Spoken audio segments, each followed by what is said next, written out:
Qaadashada inaynu qaadano go'aan adag oo wax ku ool ah taasoo nagu dhiirigelin karta inaynu guulaysano. Waxaa loo baahan yahay inaynu ka fikirno, aynu ka baaraandegno sababaha aan go'aanka u qaadanayno, inaynu dejisano hadaf, inaynu dhahno waxaas ayaan sameynayaa, aanu qorano.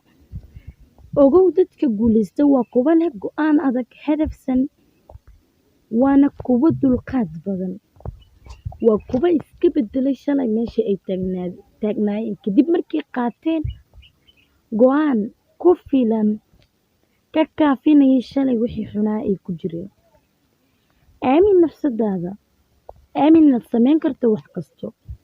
Dadka guulaystay waa kuwa is aaminay, waa kuwa qaatay go'aan, waa kuwa iska ilaaway caqabadaha nolosha, waa kuwa aaminay naftooda, waa kuwa aanan dhageysan hadallada niyad jabka ee dadka. Markaad qaadanaysid go'aan, aad dejisanaysid hadaf, waa inaad ka fogaataa qaladaad. Lambarka koowaad, inaadan qaadan go'aankaas adigoo murugaysan. Lambarka labaad, inaadan qaadan go'aankaas adiga oo caraysan. Ogow taasi waxay kugu dhiirigelin kartaa in maskaxdaada aysan fadhinin markaad caraysan tahay, ay aadna u kacsan yihiin xamaasadda jirkaaga, maskaxdaadana aysan awoodin inay qaadato go'aan. Fadlan muuqaalka haddii aad wax ka faa'iiday, like saar, sidoo kale haddaad horey noola joogin subscribe saar, siina share garee. Thanks.